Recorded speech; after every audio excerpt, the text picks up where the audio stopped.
I made a previous video on the JBL Partybox 110 that you might have seen. If you haven't, I'll put the link down below. A couple of viewers mentioned or asked the question, said, have you ever tried using your aux out cable to a subwoofer, a dedicated subwoofer? And to tell you the truth, I never really thought about that. What I had done was I augs out to another battery operated speaker like a Bose S1 Pro or Mackie Thump Go, and that added some nice high end. But I figured the JBL Partybox 110 really had nice bass. I didn't even consider anything more. I was actually using the 110 as kind of a subwoofer for the tops I mentioned, like the Bose S1 Pro that have really lean bass. So I was using this great JBL 110 as kind of a quasi subwoofer. So anyway, those couple of people that asked me that question, have you ever tried augsing out to a subwoofer? I figured that would be an interesting test and maybe even a video. So that's where we're at right now. So just to review for the people who didn't see the previous video, on the bottom is a studio subwoofer. It's made by KRK. It's called the 10S, and unfortunately it's not made anymore. They have a new 10S out. It's a little different. You can check it out on the web, but the price is $480, which is very reasonable for a subwoofer of this performance. This subwoofer, and by the way, the specs I'm giving you are the same specs for this previous 10S and the new one. They didn't change anything. All they changed was the look of it. So this subwoofer is able to put out 117 dB, which is quite powerful for a studio subwoofer, and it's more powerful than your JBL 110 which I'm demonstrating on top. So it's going to go louder than the top. So the JBL 110, that's going to be the limiting factor. It's going to fade out dB wise before the subwoofer will. This subwoofer is different from a live sound subwoofer in the fact that this goes down to 27 hertz. And that, just think of that as kind of like a movie home theater subwoofer that goes down to 20 hertz or so, where a live subwoofer is usually attuned at 40 hertz. They have more of a kick in that mid-range. But this really goes down for my purposes because I am using this not so much for a musical instrument rig, but for listening to backing tracks. So when you do have a backing track with some real low end, this will go lower, like I mentioned, 27 hertz, lower than your normal live sound subwoofer. A difference between this and a live sound subwoofer is there's no handles. So that's kind of a downside. It is 35 pounds, it's not light, so it's kind of hard to manage. And again, it's not meant to be carried around like a live sound subwoofer. So I'm thinking this little rig, if this works out, I could recommend this to people like college students, one speaker and a subwoofer, and you'd really have full range sound, because the JBL 110, as I mentioned in previous videos, and it's very popular. It really has good full range sound. Again, the only limiting factor that I can say is it's not a very loud speaker. You're not gonna invite over 50 people in a party and this one speaker is gonna handle it. No, maybe 20 people or less. But this is more of I'm thinking of a small group party rig. And what else can I tell you? In this category about the subwoofer, if you wanna go up in price, then you're at the Bose S1 Pro. I'm sorry, the Sub 1, which is a $900 subwoofer. So that's in a completely different category. I don't really see, and it's more powerful than this too, much more powerful. So I don't see pairing a $900 subwoofer with a $400 top. So this to me is a pretty good matchup. Another subwoofer you might want to look at is the Behringer B1200, which is also under $400, which would be, that would be a really great matchup too. Okay, so I'm going to do a sound test, but before that, I do want to mention something about this studio subwoofer that, again, a live sound subwoofer doesn't have, and that is right here. I think our video was just interrupted. So what I was saying was there's something on a studio subwoofer that is unique to studio subwoofers that you will not find in live sound subwoofers that I really like. and that is a foot switch where you can engage and disengage it, kind of like a mute switch. And again, for a studio purpose, they like to do that so they can compare their mix off and on really quickly with and without the subwoofer. But I like to do the same thing for listening to music tracks, to kind of blend the top and the bottom for certain tracks. You might, when you switch it off, you mute it, you can tell that you have too much bass or too little. So this is what I'm talking about. It's a little Fender's foot switch, and it's pretty inexpensive. It's mainly made for guitar use, but in this case, I'm going to be using it to switch on and off the subwoofer during the track, and that's going to make it very easily to tell the difference, hopefully. I'm also going to be using a flashlight, and I'm going to put the beam of light on the subwoofer when it's on, and when it's off, you won't see the beam of light. So hopefully that'll also visually give you an idea when the subwoofer is on and off. So let's do a little test run.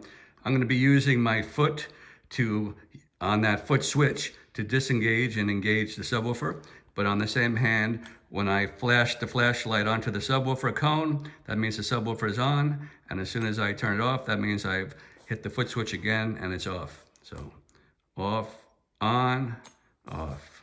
See how that works. Connections are very simple. I'm using one cable from the Partybox 110, a 1/8 inch out, and that goes into my subwoofer in. And volume wise on the subwoofer, I'm playing at 12 noon. Anything higher, the subwoofer is gonna overpower the top. Like I mentioned, it's 117 decibels. Partybox can't go anywhere too much more than maybe 90, 95. We'll see in my demo. Anyway, and then my crossover is set on the max, which is 90 hertz. As a studio subwoofer, it can go down to 80 or 60, but I want as much bass as possible to fill in that missing low end from the top. And then I'm using an external battery source, which again I've showed on other videos, EcoFlow Pro, and very powerful. And you really want something with power when you're dealing with the subwoofer for those, when it really hits the low notes or volume, you want something with some power. So this really has no issue at all, but it's not exactly cheap either. Forgot to mention something very important. JBL has done a firmware update, and they were able to add a 3-band proper EQ with mids, treble, highs, mids, and lows. And it really brings out some nicer sound from the 110. Does it add volume? It sounds like it. I really haven't A/B'd it or tested it. I'm not really interested in doing that because I pretty much know the limitations of this speaker, but it sounds nicer now. It really does. Ready for the sound demo. Another nice feature I didn't mention about the subwoofer, it does have a little light indicator there.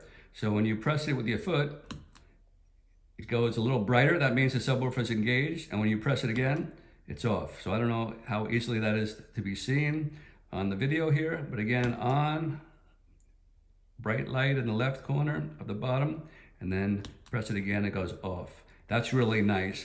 I really like that feature to know when my subwoofer is on or off. Good feature that you would normally need a mixer to be able to see visually with a dial if your subwoofer is engaged.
So it sounded really nice.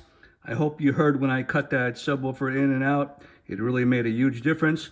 But here's the limitation of this system, 94.6. That was on max volume on the cell phone, on the JBL max volume, and it just doesn't go much higher than that. Maybe on some other track that's more efficient, even though that's a pretty good track, maybe close to 100, but you know, this is, like I said, this isn't something you're going to use outdoors for a party of, a real party with quite a few people, over 20 or 30, I don't know.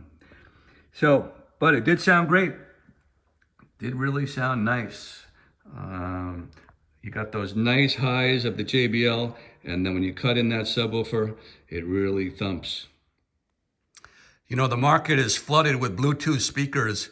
I'm thinking of the company Diamondbox, which is has a really good reputation. But one of the limitations of their speakers is there is no speaker pole mount.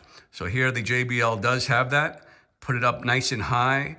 And if you are playing to an audience to the limit of the speaker, maybe 30 people or so, 40 people, you want to get it up high so the bodies in front of the speaker don't block it, because that would just block the dBs that much more.